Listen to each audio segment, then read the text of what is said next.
वर्णिवेशरमणीय दर्शनं मन्दहासरुचिराननाम्बुजं पूजितं सुरनरोत्तमैर्मुदा धर्मनन्दनमहं विचिन्तये। असतो मा षड्गमय तमसो मा ज्योतिर्गमय मृत्युर्मा अमृतं गमयः। ओम शांति शांति शांति। આજની જ્ઞાન સભાની અંદર પધારનારા બધા જ ભગવદ ભક્તોને વેદાંતાચાર્ય, પુરાણ ઇતિહાસાચાર્ય, એમએ ફિલોસોફી શાસ્ત્રી રાકેશભાઈના હેતપૂર્વક જય સ્વામિનારાયણ। ભક્તો, કેટલાક અજ્ઞાનીઓ પોતાની કપોળકલ્પિત વાતોના પ્રમાણ આપી કે જે વાતો વેદાદિક શાસ્ત્રોથી અને સંપ્રદાયના મૂળભૂત પ્રબંધોથી સંપૂર્ણપણે વિરુદ્ધ છે, એ વાતોના પ્રમાણ આપી એવું પ્રતિપાદન કરવા માટે જાય છે કે નરનારાયણ દેવનું ભજન કરનારો જે છે એ બદ્રિક આશ્રમમાં જાય છે અને લક્ષ્મીનારાયણ દેવનું ભજન કરનારો જે છે એ વૈકુંઠ લોકની અંદર જાય છે। तो ते लोकोनी अज्ञानता निवारवा आजे हूँ राकेश शास्त्री शास्त्रोना पूर्ण प्रमाणों थी ए बात प्रतिपादन करूँ छू कि नरनारायण देवनु भजन करनारो के लक्ष्मीनारायण देवनु भजन करनारो, ध्यान करनारो એ ગોલોક મધ્યે આવેલા અક્ષરધામની અંદર જ જાય છે। પરંતુ સર્વપ્રથમ અમો નરનારાયણ દેવની સર્વોપરિતા, પૂર્ણ બ્રહ્મતા અને સર્વ અવતારિતા શાસ્ત્રોના પ્રમાણથી પ્રતિપાદન કરીએ છીએ।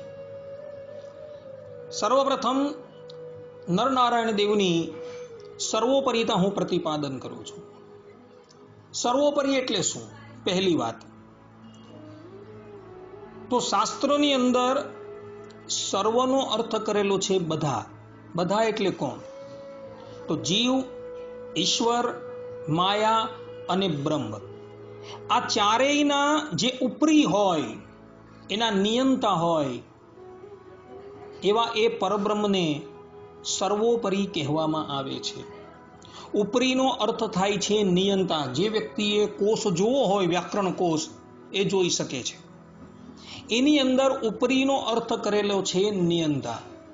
अर्थात के जे जीव, ईश्वर, माया, ब्रह्म आ चारेयना जे नियंता होय अने जे संपूर्ण जगतनी उत्पत्ति, स्थिति અને પ્રલય કરનાર હોય તે જ વસ્તુતાએ સર્વોપરી કહેવાય। સ્થિતિ શબ્દ જે છે એ સ્થિતિનો અર્થ પણ નિયંતા થાય છે। તો જે સંપૂર્ણ જગતની ઉત્પત્તિ, સ્થિતિ અને પ્રલય કરતો હોય તે જ વાસ્તવની અંદર સર્વોપરી છે અને એ જ સર્વોપરી સત્તા કહેવામાં આવે છે। બીજા કોઈને સર્વોપરી કહેવામાં આવતા નથી, કારણ કે ભગવાને આ જગતની ઉત્પત્તિ, સ્થિતિ અને પ્રલય કરવાનું કાર્ય કેવલ ને કેવલ પોતાની પાસે રાખેલું છે। જગત વ્યાપાર વર્જમ બ્રહ્મસૂત્રની અંદર આ વાત કહેલી છે ભગવાન વેદવ્યાસજીએ। એટલે જે સંપૂર્ણ જગતનું નિયમન કરતો હોય એ જ વાસ્તવની અંદર સર્વોપરી છે અને એ સર્વોપરી જે છે એને આપણે રામ કહીએ છીએ, કૃષ્ણ કહીએ છીએ, નરનારાયણ કહીએ છીએ અને લક્ષ્મીનારાયણ કહીએ છીએ। તો શાસ્ત્રોની અંદર નરનારાયણ દેવની પણ સર્વોપરિતા પ્રતિપાદન કરેલી છે। જેમ કે ભગવાન સ્વામિનારાયણ જેને પોતાના સંપ્રદાયનું મૂળ કહે છે એવા વાસુદેવ મહાત્મયની અંદર અધ્યાય 31 શ્લોક 10ની અંદર દેવર્ષિ નારદ ભગવાન નરનારાયણ દેવની સ્તુતિ કરતા પોતે કહી રહ્યા છે, નમો નમસ્તે ભગવાન જગદગુરો નારાયણ પ્રાકૃત દિવ્ય મૂર્તે અનંત કલાયાણ ગુણાકરસ્ત્વં દાસે મયી પ્રીતતરઃ સદાશઃ. અર્થાત હે ભગવાન, હે જગદગુરુ, હે નારાયણ, હે અપ્રાકૃત દિવ્ય મૂર્તિ, અનંત કલ્યાણ ગુણરૂપ રત્નોની ખાણરૂપ એવા તમને વારંવાર નમસ્કાર છે. તમો દાસભૂત મારી ઉપર સદાય અત્યંત પ્રસન્ન થાઓ. અહીં મૂળ શ્લોકની અંદર નારદજીએ નરનારાયણ દેવને ભગવાન શબ્દથી સંબોધેલા છે. એમાં જે ભગ શબ્દ જે છે ને, એ ભગ શબ્દનો અર્થ થાય છે નેતા, ગમયિતા અને સ્રષ્ટા. વિષ્ણુ સહસ્ત્ર નામનું જે ભાષ્ય છે એમાં આદિ જગદગુરુ શંકરાચાર્યજીએ અને રામાનુજાચાર્યજીના શિષ્ય અચ્ચાન પિલ્લઈએ ભગ શબ્દનો અર્થ આ કરેલો છે. અને એની અંદર ગમયિતા, સ્રષ્ટા અને નેતા એના દ્વારા ભગવાન નરનારાયણ દેવને જગતની ઉત્પત્તિ, સ્થિતિ અને પ્રલયના કરતા કહ્યા છે. ને એમાં નેતા શબ્દ જે છે એ નેતા શબ્દનો અર્થ થાય છે નિયમન કરનાર. એટલે નરનારાયણ દેવ જે છે એ જીવ, ઈશ્વર, માયા અને બ્રહ્મ એ ચારેયનું નિયમન કરનારા હોવાથી એ સર્વોપરી છે. આ ઉપરાંત શ્રીમદ ભાગવતની અંદર 12મા અધ્યાયના 12મા સ્કંદના 8મા અધ્યાયના 42મા શ્લોકની અંદર માર્કેન્ડેય મહર્ષિ નરનારાયણ દેવની સ્તુતિ કરતા પોતે કહે છે, તસ્યા વિતુઃ સ્થિરચરે સિતુરંગ્રિમૂલમ. અર્થાત કે હે નરનારાયણ દેવ, આપ ચરાચર જગતનું પાલન અને નિયમન કરવા વાળા છો. અહીં પણ નિયમન કરનારા કહી માર્કેન્ડેય મુનિએ ભગવાન નરનારાયણ દેવની સર્વોપરિતા પ્રતિપાદન કરેલી છે. આ ઉપરાંત વાસુદેવ મહાત્મય 4:2 ની અંદર પણ નરનારાયણ દેવની સર્વોપરિતા પ્રતિપાદન કરવામાં આવી છે. મહાભારતના શાંતિ પર્વમાં અધ્યાય 334, 15 અને 16મા શ્લોકની અંદર પણ નરનારાયણ દેવની સર્વોપરિતા પ્રતિપાદન કરવામાં આવેલી છે. વાસુદેવ મહાત્મય અધ્યાય 3:1ની અંદર પણ નરનારાયણ દેવની સર્વોપરિતા પ્રતિપાદન કરવામાં આવેલી છે કે નરનારાયણ દેવ જે છે એ સંપૂર્ણ જગતની ઉત્પત્તિ, સ્થિતિ અને પ્રલયના કરનારા છે. અને સ્થિતિ એટલે કે નિયમન કરનારા હોવાથી એ સર્વોપરી તત્વ છે. આપણા નંદ સંતો જે છે એ તો પોતાના કીર્તનની અંદર સ્પષ્ટ રૂપે કહે છે, જેમ કે સ્વામિનારાયણ નામ વહાલું લાગે, આ કીર્તનની અંદર મુક્તાનંદ સ્વામી સ્પષ્ટ રૂપે કહે છે, સર્વોપરી શ્યામ છે નરવીર નામ, સુંદર સુખડાનું ધામ ભાલું લાગે. આ પ્રમાણે મુક્તાનંદ સ્વામી સ્પષ્ટ રૂપે કહે છે કે સર્વોપરી શ્યામ છે નરવીર નામ. નરના ભાઈ જે નારાયણ જે છે એ સર્વોપરી તત્વ છે એવું મુક્તાનંદ સ્વામી કહે છે. ને આ જ પ્રમાણેની સર્વોપરિતા સત્સંગી જીવનની અંદર 1:5:48ની અંદર 3:57:30ની અંદર પણ સતાનંદ સ્વામીએ પ્રતિપાદન કરેલી છે. ને ત્યાં સ્પષ્ટ રૂપે કહ્યું છે કે નરનારાયણ દેવજી છે એ સંપૂર્ણ જગતના નિયંતા છે. અર્થાત કે જીવ, ઈશ્વર, માયા અને બ્રહ્મ આ પાંચેયના એ નિયંતા છે અને એ સર્વોપરી તત્વ છે. આ પ્રમાણે આપણા સંપ્રદાયના ગ્રંથોની અંદર તથા ભગવાન વેદવ્યાસજીના ગ્રંથોની અંદર સ્પષ્ટ રૂપે નરનારાયણ દેવને સર્વોપરી તરીકે પ્રતિપાદન કરેલા છે. હવે નરનારાયણ દેવની હું પૂર્ણ બ્રહ્મતા પ્રતિપાદન કરું છું. અર્થાત કે નરનારાયણ દેવ કોઈ અંશાવતાર નથી. પરંતુ એ સાક્ષાત પૂર્ણ બ્રહ્મ પરમાત્મા છે. જેમ કે નારદ પુરાણની અંદર કહ્યું છે, રામકૃષ્ણાદિ રૂપાણી પરિપૂર્ણાની સર્વદા. રામકૃષ્ણાદિક ભગવદ રૂપો છે તે સર્વદા પરિપૂર્ણ છે. અહીં આદિ શબ્દ લખેલો, રામકૃષ્ણાદિ, કે રામ કૃષ્ણ, નરનારાયણ દેવ, મત્સ્ય, કચ્છપ, વરા ઇત્યાદિ ભગવાનના જેટલા પણ રૂપો છે એ બધા જ પરિપૂર્ણ છે. આ પ્રમાણે સ્પષ્ટ રૂપે કહ્યું છે. ગરુડ પુરાણની અંદર પણ સ્પષ્ટ રૂપે લખેલું છે, પરિપૂર્ણાની રૂપાણી સામાન્ય ખેલ રૂપતઃ. અર્થાત કે રામકૃષ્ણાદિ ભગવદ રૂપો છે તે સર્વદા પરિપૂર્ણ છે. આ પ્રમાણે ગરુડ પુરાણની અંદર પણ ભગવાનના બધા જ રૂપોને પરિપૂર્ણ તરીકે પ્રતિપાદન કરેલા છે. હરિચરિત્રામૃત સાગરની અંદર 10:37-25 ની અંદર ત્યાં પણ સ્પષ્ટ રૂપે આધારાનંદ સ્વામી કહે છે કે ભગવાનના બધા જ અવતારો પૂર્ણ છે. અહીં બધા કહેવાથી નરનારાયણ દેવ પણ આવી જાય છે કે નરનારાયણ અવતાર જે છે એ પણ પરિપૂર્ણ જ છે. ભગવાન સ્વામિનારાયણ પોતાના સ્વમુખે લોયાના 18મા વચનામૃતની અંદર કહે છે કે તે જ ભગવાન અર્થાત કે અક્ષરધામના અધિપતિ અનંત ઐશ્વર્ય અને અનંત શક્તિ સહિત જ મત્સ્ય કચ્છાદિક રૂપને ધારણ કરે છે. અહીં આદિ શબ્દ છે અને આદિની અંદર નરનારાયણ પણ આવી જાય છે. એટલે ભગવાન જ્યારે ધરાતલ્લી ઉપર પ્રગટ થાય છે ત્યારે એ અનંત શક્તિ અને અનંત ઐશ્વર્યથી યુક્ત જ હોય છે એવું ભગવાન સ્વામિનારાયણ કહે છે. ચાહે નરનારાયણ હોય કે ચાહે શ્રી કૃષ્ણ હોય કે ચાહે ભગવાન શ્રી રામ હોય, એ બધા જ જ્યારે ધરાતલ્લી ઉપર પ્રગટ થાય છે ત્યારે એમની અંદર પરિપૂર્ણ ઐશ્વર્ય જ હોય છે એવું ભગવાન સ્વામિનારાયણના વચનામૃતથી જાણવા મળે છે. આ પ્રમાણે નરનારાયણ અવતાર પણ જે છે એ પરિપૂર્ણ અવતાર સ્પષ્ટ રૂપે પ્રતિપાદિત થઈ જાય છે. હવે હું નરનારાયણ દેવની સર્વા અવતારિતા પ્રતિપાદન કરું છું.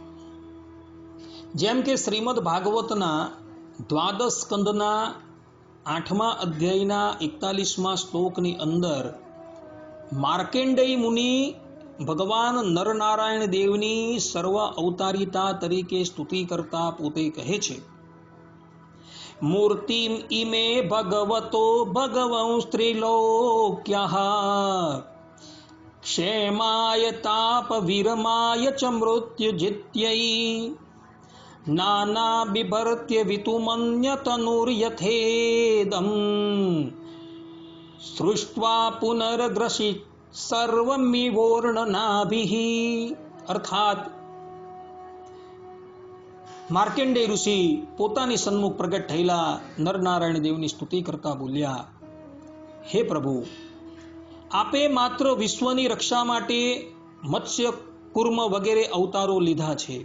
તે જ પ્રમાણે આપે આ બંને રૂપ ત્રિલોકીના કલ્યાણ માટે, તેમના દુઃખની નિવૃત્તિ અને સંસારના પ્રાણીઓને મૃત્યુ પર વિજય પ્રાપ્ત કરાવવા માટે ગ્રહણ કર્યું છે.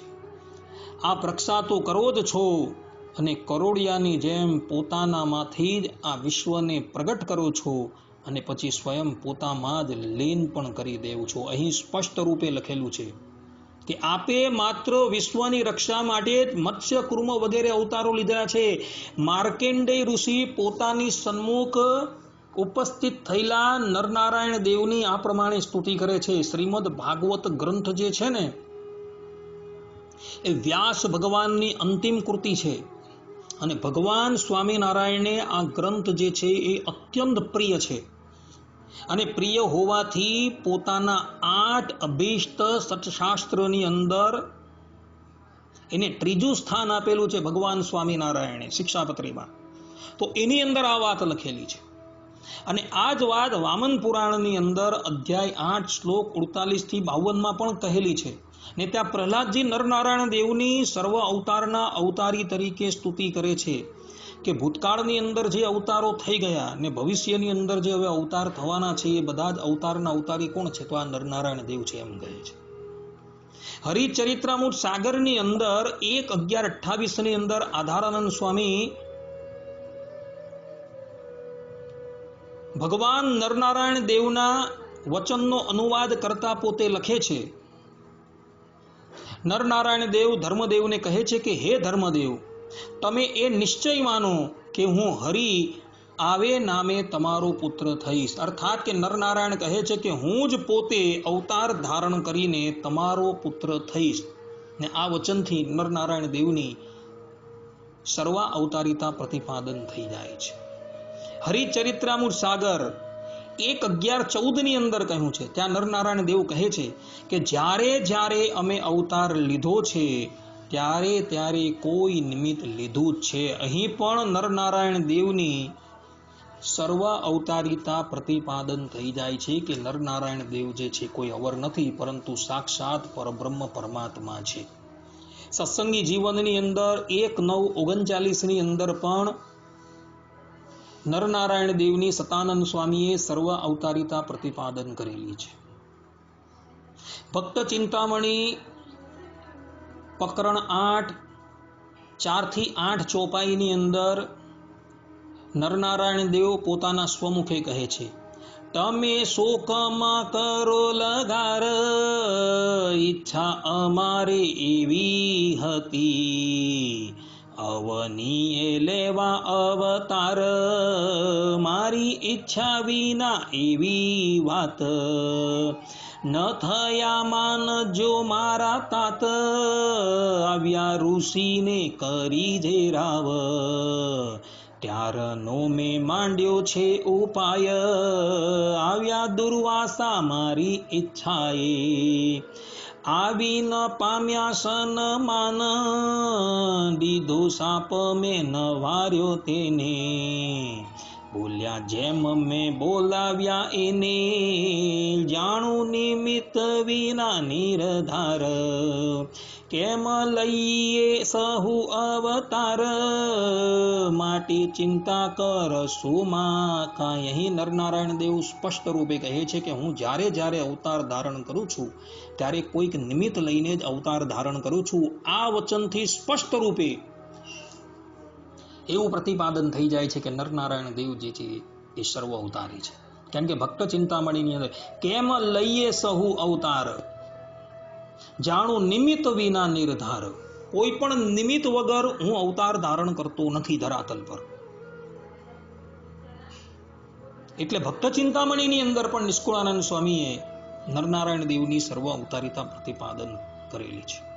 આ ઉપરાંત કીર્તનની અંદર મુક્તાનંદ સ્વામી જે છે એ સ્પષ્ટ કહે છે, વેદ પુરાણ પોકારે રે, સુનહુ સબ વેદ પુરાણ પોકારે, નર નારાયણ દેવ ભજ્યા બિન, ભવ જડ કો ઉન તારે, એહી પ્રભુ અકડ રૂપ અવતારી, એહી સબ અંતર જામી.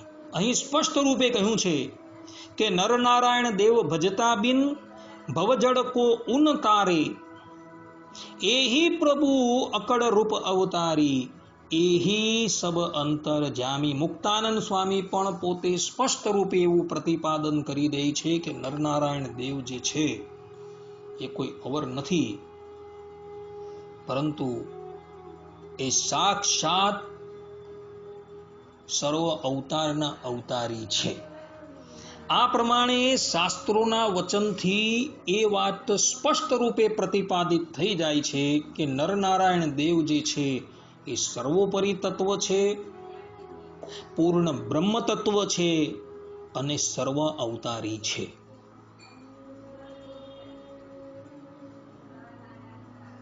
આ પ્રમાણે નરનારાયણ દેવની સ્થિતિ શાસ્ત્રોમાં વર્ણન કરેલી છે. હવે એક સંશય થાય કે નરનારાયણ દેવ સર્વોપરી છે, પૂર્ણ બ્રહ્મ છે, સર્વ અવતારી છે, તો એમનું ધ્યાન ઉપાસન થાય કે નહીં? અને ધ્યાન ઉપાસન થાય તો એ વ્યક્તિ ગોલોકમાં જાય કે પછી બદ્રિકા આશ્રમમાં જાય કે અક્ષરધામની અંદર જાય? આવો કોઈ સંશય કરે તો એના ઉત્તર માટે ભગવાન સ્વામિનારાયણના શ્રીમુખના વચન જે છે એ જ આપણે જોઈએ. જેમ નરનારાયણ દેવની ભગવાન સ્વામિનારાયણે અમદાવાદ ધામની અંદર પ્રતિષ્ઠા કરી, ત્યારબાદ ભગવાન સ્વામિનારાયણ પોતાની સન્મુખ ઉપસ્થિત રહેલા બધા જ ભક્તોને સાવધાન થઈને પોતાનું વચન શ્રવણ કરવા માટે કહે છે.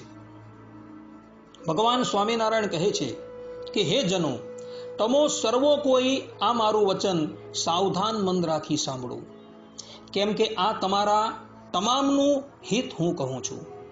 ગોલોકમાં અક્ષર નામના તેજો મંડળના મધ્યમાં જે શ્રી કૃષ્ણ પુરુષોત્તમ આપણા ઈષ્ટદેવ બિરાજે છે, તે જ પોતે ભૂતલ ઉપર સર્વ ભૂતોના શ્રેય માટે ધર્મ પ્રજાપતિ અને તેમની મૂર્તિ નામની પત્નીએ અતિ દ્રઢ ભક્તિપૂર્વક ધ્યાન કરતા તેમની ઉપર પ્રસન્ન થઈને તેમના અંગ થકી પ્રાદુર્ભાવ પામતા નરનારાયણ એવા બંને રૂપ ધારીને વર્ણી વેશ રમણીય ધરાતલમાં બિરાજે છે.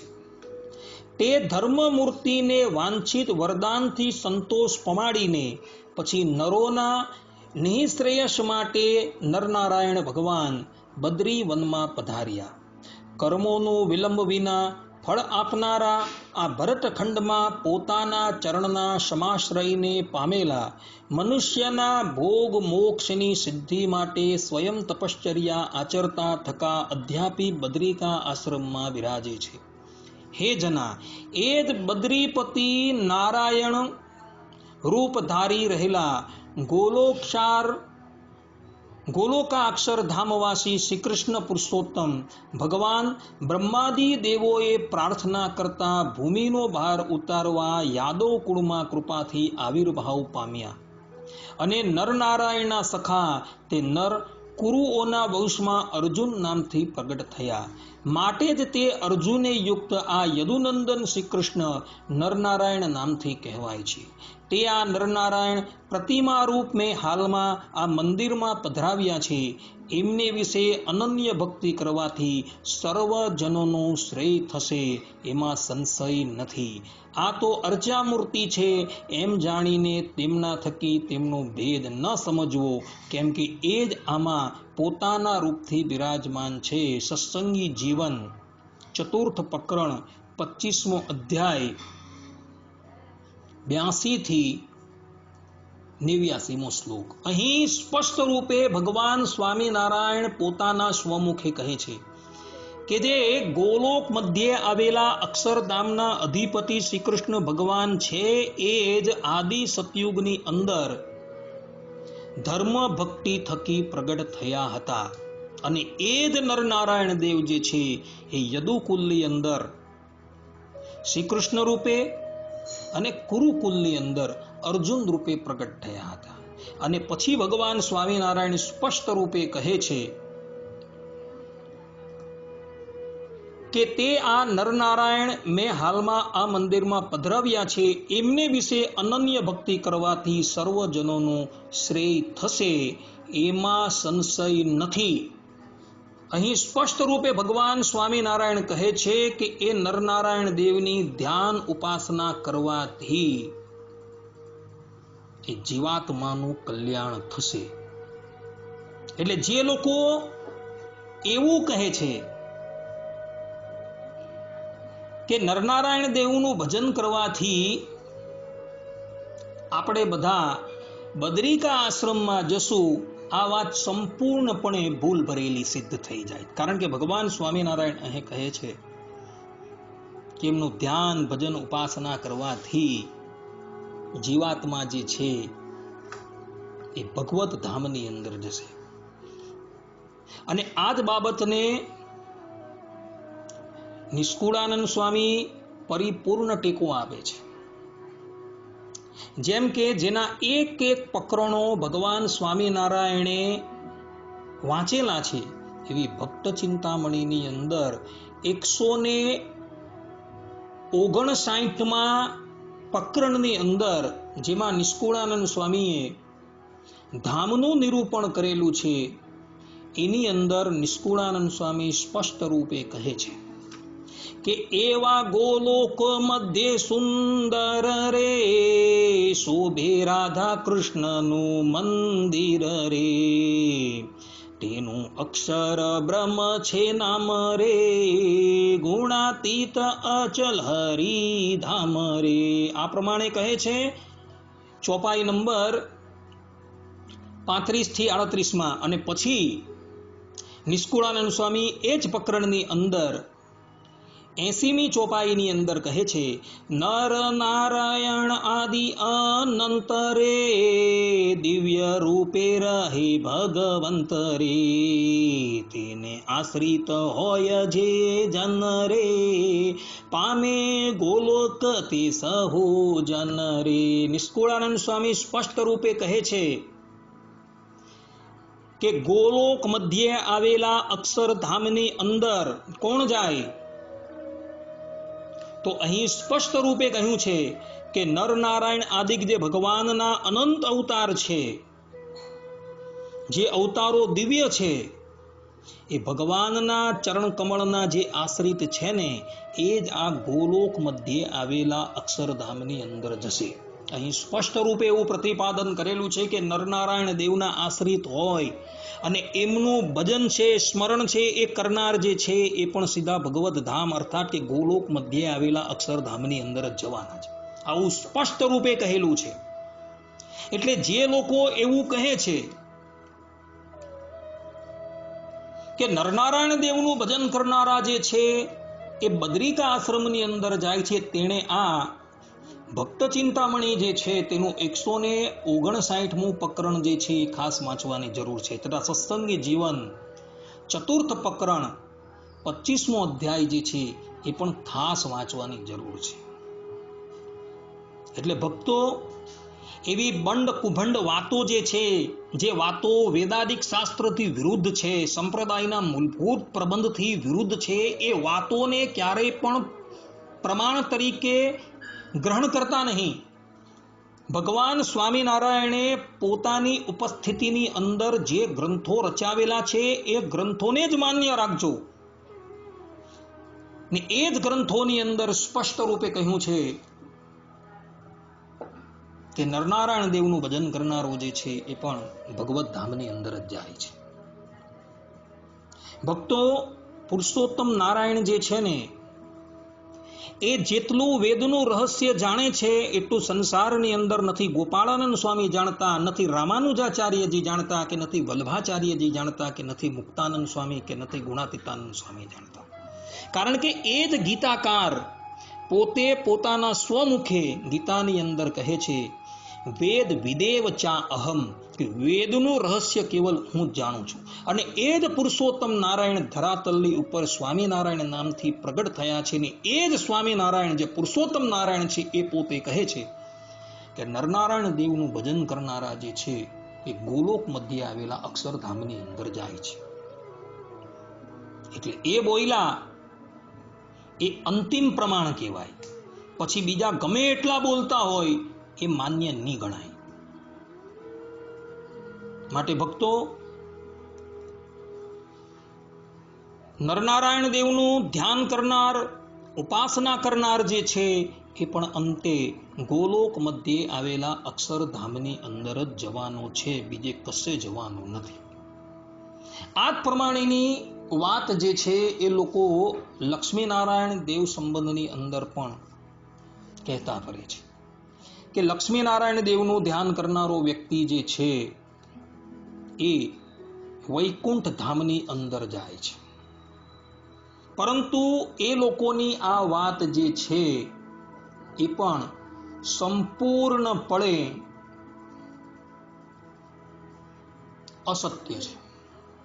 કારણ કે લક્ષ્મીનારાયણ દેવ જે છે એ વૈકુંઠમાં જ કેવલ બિરાજમાન નથી થતા, એવો અક્ષરધામની અંદર પણ બિરાજમાન છે અને એના પ્રમાણો આપણી પાસે છે.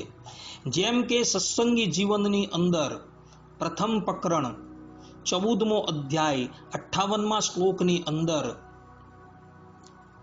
રામાનંદ સ્વામી સન્મુખ પ્રગટ થયેલા રામાનુજાચાર્યજીએ એમને સમાધિ કરાવી અને સમાધિની અંદર અક્ષરધામની અંદર રહેલા લક્ષ્મી નારાયણના દર્શન કરાવ્યા એવું લખેલું છે.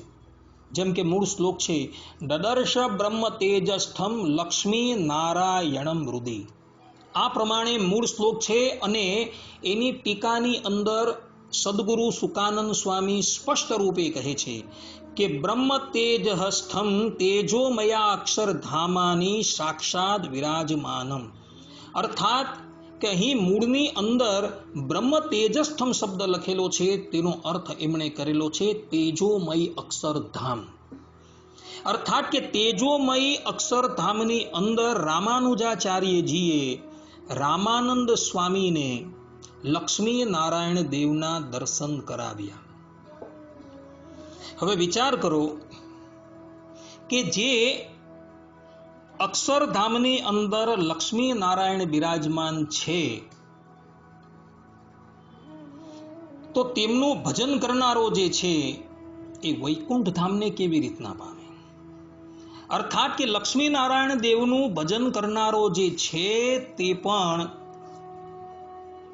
ગોલોક મધ્યે આવેલા અક્ષરધામને પામશે અને એનો ટેકો નિષ્કુળાનંદ સ્વામી જે છે એ ભક્ત ચિંતામણીના 159માં પ્રકરણની અંદર સ્પષ્ટ રૂપે પૂરો પાડે છે.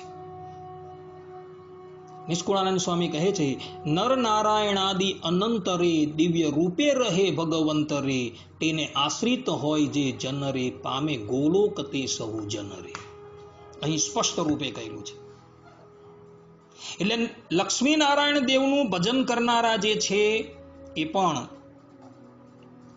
ભગવાનના અર્થાત કે ગોલોક મધ્યે આવેલા અક્ષરધામની અંદર જ જવાના છે. અને આ વાત જે છે એ ભગવાન સ્વામિનારાયણે પણ સત્સંગી જીવનની અંદર લક્ષ્મી નારાયણ દેવની પ્રતિષ્ઠા જ્યારે કરી તેમાં કહેલી છે. સત્સંગી જીવનની અંદર ચતુર્થ પ્રકરણ 27મા અધ્યાયની અંદર 57મા શ્લોકની અંદર સ્પષ્ટ રૂપે કહ્યું છે કે તે આ લક્ષ્મી નારાયણ આદિ સ્વરૂપોનું જેઓ પ્રતિદિન પ્રેમથી દર્શન નિયમથી કરશે તે જનો સંસાર બંધન થકી મુક્ત થઈ જશે. અર્થાત કે સંસારના બંધનથી મુક્ત થઈને એ ગોલોક મધ્યે આવેલા અક્ષરધામની અંદર જશે. એ વાત સ્પષ્ટ થઈ ગઈ. લક્ષ્મી નારાયણાદિનામ સ્વરૂપાણામ તુ દર્શનમ પ્રત્યહમ યે કરિષ્યંતી તે મોક્ષ્યંત્યેવ સંસ્કૃતેઃ. મોક્ષ શબ્દ લખેલો છે અહીં. અર્થાત કે એ ભગવદ ધામની અંદર ગોલોક મધ્યે આવેલા અક્ષરધામની અંદર પ્રવેશ કરશે. આના દ્વારા પણ એ સ્પષ્ટ રૂપે પ્રતિપાદિત થઈ જાય છે કે લક્ષ્મી નારાયણ દેવનું પણ ધ્યાન છે, ઉપાસન કરનારો જે છે એ ગોલોક મધ્યે આવેલા અક્ષરધામની અંદર જ જવાનું છે. ભક્તો, ગોલોક કહો, વૈકુંઠ કહો કે અક્ષર કહો, આ કેવલ નામ માત્રથી ભેદ છે. વસ્તુતાએ એની અંદર કોઈ ભેદ નથી. એક જ ધામને ગોલોક કહેવામાં આવે છે, અક્ષર કહેવામાં આવે છે અને વૈકુંઠ કહેવામાં આવે છે. અને આ બાબત ભગવાન સ્વામિનારાયણે સત્સંગી જીવનની અંદર તૃતીય પ્રકરણના 41મા અધ્યાયની અંદર સ્પષ્ટ રૂપે કહેલી છે, જ્યાં દ્વિતીય શ્લોકની અંદર ભગવાન સ્વામિનારાયણ સ્પષ્ટ રૂપે કહે છે, એતદ રહસ્યમસ્તીતિ પુરાણેષુ મહર્ષિભિઃ ન સમ્યગ વિસ્તરેણોક્તમ પ્રોક્તમ નામાંતરેણ ચ. ભગવાન સ્વામિનારાયણ આ અધ્યાયની અંદર તૃતીય પ્રકરણના 41મા અધ્યાયની અંદર ભગવદ ધામનું વર્ણન કરતા પોતે કહે છે કે આ ધામ ભક્તિ રસવેદીઓ થકી અન્યત્ર નહીં પ્રકાશનીય હોવાથી પરમ રહસ્ય છે એમ અભિપ્રાય કરીને મહર્ષિઓએ પુરાણમાં વિસ્તારથી રૂઢી રીતે કહ્યું નથી.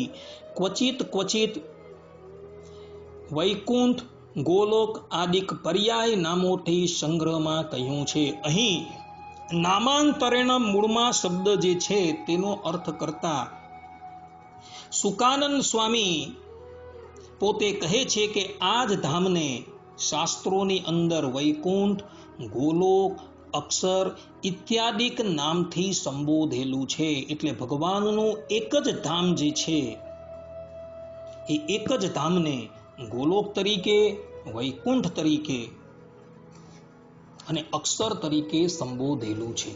અને આ જ બાબતને સદગુરુ ગોપાળાનંદ સ્વામીએ પૂર્ણ રૂપે પ્રતિપાદન કરેલી છે. અર્થાત કે આ બાબતને ભગવાન સ્વામિનારાયણની આ વાતને સદગુરુ ગોપાળાનંદ સ્વામીએ પૂર્ણ રૂપે ટેકો આપેલો છે. જેમ કે શ્રીમદ ભાગવતની ઉપર સદગુરુ ગોપાળાનંદ સ્વામીએ એકાદશ સ્કંદની ઉપર કૃષ્ણ અભિપ્રાય બોધિની ટીકા લખેલી છે. એ ટીકાની અંદર 11-11-28 ની અંદર સદગુરુ ગોપાળાનંદ સ્વામી સ્પષ્ટ રૂપે કહે છે. મૂળ શ્લોક જે છે તે આ પ્રમાણે છે. ત્વમ બ્રહ્મ પરમં વ્યોમ પુરુષ પ્રકૃતે પરઃ ઔર્તીર્ણોસી ભગવાન સ્વેચ્છોપાત પૃથક વપુઃ. આ પ્રમાણેનો શ્લોક છે. અર્થાત કે ઉદ્ધવજી જે છે એ ભગવાન શ્રી કૃષ્ણની સ્તુતિ કરે છે અને એની ટીકા કરતા અર્થાત કે એનું ભાષ્ય કરતા સદગુરુ ગોપાળાનંદ સ્વામી સ્પષ્ટ કરે પોતે કહી રહ્યા છે સ્વાભિપ્રાયમ તુ સ્વયં ત્વમેવ જાનસ્યત એવં વક્તુમ વૈકુંઠ ગોલોક અક્ષર પરમપદ પરમવ્યોમે ઇત્યાદિ શબ્દૈરુક્તાત. અર્થાત કે પોતાનો અભિપ્રાય તો પોતે તમે જ જાણો છો, માટે આ બાબતને કહેવા માટે વૈકુંઠ, ગોલોક, અક્ષર, પરમપદ, પરમવ્યોમ ઇત્યાદિ શબ્દોથી કહેલા પોતાના બ્રહ્મપુર સ્થાન થકી સ્વયં પધાર્યા છો. અહીં ગોપાળાનંદ સ્વામીએ સ્પષ્ટ રૂપે કહ્યું છે કે ભગવાનનું જે બ્રહ્મપુર ધામ છે, જે શ્રીમદ ભાગવતના મૂળ શ્લોકની અંદર લખેલું છે, એને વૈકુંઠ, ગોલોક, અક્ષર, પરમપદ, પરમવ્યોમ ઇત્યાદિક નામથી કહેવામાં આવે છે. એટલે ભગવાનના એક જ ધામને સદગુરુ ગોપાળાનંદ સ્વામીએ અક્ષર પણ કીધું છે, ગોલોક પણ કીધેલું છે, વૈકુંઠ પણ કીધેલું છે, પરમપદ અને પરમવ્યોમ પણ કીધેલું છે. એટલે ચાહે નરનારાયણ દેવનું ભજન કરે કે લક્ષ્મીનારાયણ દેવનું ભજન કરે કે કૃષ્ણનું ભજન કરે કે રામનું ભજન કરે કે સ્વામિનારાયણનું ભજન કરે, બધા જ જે છે એ ગોલોક મધ્યે આવેલા અક્ષરધામની અંદર જ જવાના છે, બીજા કશે જવાના નથી. આ વાત સ્પષ્ટ રૂપે સદગુરુ ગોપાળાનંદ સ્વામીએ પણ કહેલી છે કે ભગવાનનું જે ધામ જે છે એ ધામ એક જ છે, પરંતુ શાસ્ત્રોની અંદર એને વિભિન્ન નામથી સંબોધેલું છે. આ પ્રમાણે નરનારાયણ દેવનું ભજન કરનારો જે છે એ પણ ગોલોક મધ્ય અક્ષરધામની અંદર જવાનો છે. સ્વામિનારાયણનું ભજન કરનારો જે છે એ પણ ગોલોક મધ્ય આવેલા અક્ષરધામમાં જવાનો છે. શ્રી કૃષ્ણ, શ્રી રામ, કોઈ પણ ભગવત સ્વરૂપનું ભજન કરનારો જે છે એ ગોલોક મધ્યે આવેલા અક્ષરધામની અંદર જ જવાનું છે, એમ સ્પષ્ટ રૂપે પ્રતિપાદિત થઈ જાય છે. તો અહીં હવે બીજી એક શંકા આવે. કોઈક વ્યક્તિ એવું કહે કે ભાઈ તમે એ પ્રમાણે પ્રતિપાદન કરો છો કે ભગવાનના જે અવતારો છે, એમની જે પ્રતિમાઓ છે, એમના વ્યૂ સ્વરૂપ છે, એ બધાનું ધ્યાન કરનારા ગોલોક મધ્યે આવેલા અક્ષરધામની અંદર જાય છે, તો અમારે ધ્યાન કોનું કરવું જોઈએ? કોઈ પણ વ્યક્તિને સહજ ભાવે આ સંશય થાય. તો એનો ઉત્તર પણ ભગવાન સ્વામિનારાયણે બહુ સુંદર આપેલો છે. હરિદિગ્વિજયની અંદર 41મા ઉલ્લાસની અંદર 19મા શ્લોકની અંદર ભગવાન સ્વામિનારાયણે એનો ઉત્તર આપેલો છે. હરિદિગ્વિજય ગ્રંથ જે છે એ સદગુરુ નિત્યાનંદ સ્વામી કૃત છે અને આના એક ઉલ્લાસ ભગવાન સ્વામિનારાયણે નિત્યાનંદ સ્વામીએ વાંચી સંભળાવેલા છે અને ભગવાન સ્વામિનારાયણ આ ગ્રંથ સાંભળીને અત્યંત પ્રસન્ન થયા હતા અને પોતાના કંઠની અંદર જે પુષ્પમાળા હતી એ કાઢીને નિત્યાનંદ સ્વામીના કંઠમાં એમણે આરોપેલી અને પોતાના ચરણાર વિંદરની 2 ચરણ પાદુકા જે છે એ પણ નિત્યાનંદ સ્વામીને એમને અર્પણ કરેલી હતી, જે અત્યારે વડતાલની અંદર નિત્યાનંદ સ્વામીનું જે જગ્યાએ સિંહાસન છે ત્યાં તમને દર્શન આપે છે. એટલે આના એક શ્લોકો, એક ઉલ્લાસો ભગવાન સ્વામિનારાયણની ઉપસ્થિતિમાં રચાયા છે. અને આ ગ્રંથ સત્સંગી જીવન ગ્રંથ પહેલા રચાઈ ચૂકેલો છે 1885ની સાલની અંદર. તો તેની અંદર ભગવાન સ્વામિનારાયણ વડતાલની પ્રતિષ્ઠા વખતે પોતાના આશ્રિતોને જે શબ્દ કહે છે એ શબ્દ શ્રવણ કરવા યોગ્ય છે.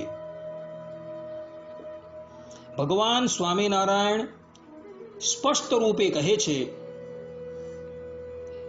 અને સ્થાનક, સેવક અને ચરિત્રના ભેદરૂપ પ્રયોજન વસાત એક જ મૂર્તિ અનેક પ્રકારે વર્તે છે. માટે આ ભિન્ન ભિન્ન રૂપે રહેલી મૂર્તિઓમાં ભેદ જાણવો નહીં અને ધ્યાન કરવું તે તો પોતાને જે મૂર્તિ ઉપર રુચિ અને પ્રેમ હોય તેનું જ કરવું જોઈએ. આ પ્રમાણે સ્પષ્ટ રૂપે કહેલી છે. પ્રયોજન વસાદેવ મૂર્તિ રેકાસ્યનેકધા અતો અત્ર ભેદો ન જ્ઞેયો ધ્યાનમ કાર્યમ યથા રુચિ. અર્થાત કે પોતાને જે મૂર્તિની ઉપર પ્રીતિ હોય એનું જ ધ્યાન ઉપાસન કરવું. કારણ કે મૂર્તિની અંદર કોઈ પણ જાતનો ભેદ નથી. અહીં ભગવાન સ્વામિનારાયણ સ્પષ્ટ રૂપે કહે છે કે સ્થાનક, સેવક અને ચરિત્રોના ભેદરૂપ પ્રયોજન વસાત એક જ મૂર્તિ અનેક પ્રકારે વર્તે છે. માટે આ ભિન્ન ભિન્ન રૂપે રહેલી મૂર્તિઓમાં ભેદ જાણવો નહીં અને ધ્યાન કરવું તે તો પોતાને જે મૂર્તિ ઉપર રુચિ અને પ્રેમ હોય તેનું જ કરવું. અર્થાત કે જેને લક્ષ્મીનારાયણ દેવની ઉપર રુચિ હોય તેણે લક્ષ્મીનારાયણ દેવનું ધ્યાન કરવું, જેને નરનારાયણ દેવની ઉપર રુચિ હોય તેણે નરનારાયણ દેવનું ધ્યાન કરવું. કારણ કે એ જ ભગવાન જે છે એ સ્થાનક અને સેવક રૂપે પૃથક રહ્યા છે, પરંતુ ભગવાનના સ્વરૂપની અંદર કોઈ પણ જાતનો ભેદ નથી. એવું ભગવાન સ્વામિનારાયણ સ્પષ્ટ રૂપે અહીં આ શ્લોકની અંદર કહી રહ્યા છે. માટે હવે આ બાબતની અંદર કોઈ પણ જાતનો સંશય નથી. નરનારાયણ દેવનું ભજન કરો, લક્ષ્મીનારાયણ દેવનું ભજન કરો, ધ્યાન કરો, ઉપાસન કરો, પરંતુ અંતે તમને પ્રાપ્તિ ગોલોક મધ્યે આવેલા અક્ષરધામની જ થવાની છે. અને જે લોકો આ સ્વરૂપોની અંદર ભેદભાવ કરે છે તેને માટે પણ ભગવાન સ્વામિનારાયણે બહુ સુંદર વચનો સત્સંગી જીવનની અંદર કહેલા છે. ભગવાન સ્વામિનારાયણ સત્સંગી જીવનની અંદર ચતુર્થ પ્રકરણના 27મા અધ્યાયના 61મા શ્લોકની અંદર સ્પષ્ટ રૂપે કહે છે, યસ્તુ સ્વી દ્વારિકાધીશો લક્ષ્મી નારાયણ શહી ભેદો અત્ર નૈવ વિજ્ઞેયઃ સત્યમ હિ વચનમ મમ. અર્થાત કે જે દ્વારિકાધીશ ભગવાન શ્રી કૃષ્ણ છે તે જ આ લક્ષ્મી નારાયણ છે. એમના સ્વરૂપમાં ભેદ ન જ જાણવો. જેવો ભેદને માને છે તે તો અજ્ઞ છે. મારું આ વચન સત્ય જ છે, એમાં સંશય કરવો નહીં. અર્થાત કે અજ્ઞ એટલે કે મૂર્ખ છે, અજ્ઞાની છે. જે ભગવાનના સ્વરૂપની અંદર ભેદ માને છે એને ભગવાન સ્વામિનારાયણે અજ્ઞાની કહેલો છે. અને આ જ વાત હરિવાક્ય સુધા સિંધુની અંદર 218મા તરંગની અંદર પણ લખેલી છે. હરિવાક્ય સુધા સિંધુ એ વચનામૃતનું સંસ્કૃત છે અને ભગવાન સ્વામિનારાયણની આજ્ઞાથી સતાનંદ સ્વામીએ ભગવાનના જે વચનામૃતો છે તેને સંસ્કૃતમાં અનુવાદ કરેલા હતા. આ વાત સત્સંગી જીવનના પંચમ પ્રકરણના 68મા અધ્યાયના 79 થી 83મા શ્લોકમાં લખેલી છે. તો એ હરિવાક્ય સુધા સિંધુ જે છે, જેનું અનુવાદ ભગવાન સ્વામિનારાયણની ઉપસ્થિતિમાં થયું હતું, તેના 218મા તરંગની અંદર ભગવાન સ્વામિનારાયણ પોતાના સ્વમુખે કહે છે કે જે લોકો ભગવાનના સ્વરૂપની અંદર ભેદ જાણે છે ને, તેની બુદ્ધિ તો અશાસ્ત્રીય છે. અર્થાત કે એની બુદ્ધિ જે છે એ શાસ્ત્રીય નથી, પરંતુ અશાસ્ત્રીય છે. એટલે જે લોકો નરનારાયણ દેવ, લક્ષ્મીનારાયણ દેવ, ગોપીનાથજી મહારાજ, રણછોડરાય, ભગવાન સ્વામિનારાયણ એ બધા સ્વરૂપોની અંદર ભેદ જાણે છે અને એની ઉપાસના કરનારા તે ધામની અંદર જાય છે એવું જે કહે છે ને, એ બધા જ લોકોની સમજણ જે છે એ અશાસ્ત્રીય છે એવું ભગવાન સ્વામિનારાયણ પોતાના સ્વમુખે હરિવાક્ય સુધા સિંધુના 218મા તરંગની અંદર કહે છે. જેણે વાંચવું હોય ને તે જોઈ લે, એની અંદર લખેલું છે. માટે ભક્તો, પોતાના મનની અંદર એક વાત દ્રઢ કરીને રાખજો કે ચાહે અમે લક્ષ્મીનારાયણ દેવનું ધ્યાન કરીએ કે નરનારાયણ દેવનું ધ્યાન કરીએ કે હરિકૃષ્ણ મહારાજનું કે ગોપીનાથજી મહારાજનું ધ્યાન કરીએ, અમે લોકો અંતે ગોલોક મધ્યે આવેલા અક્ષરધામની અંદર જ જવાના છે.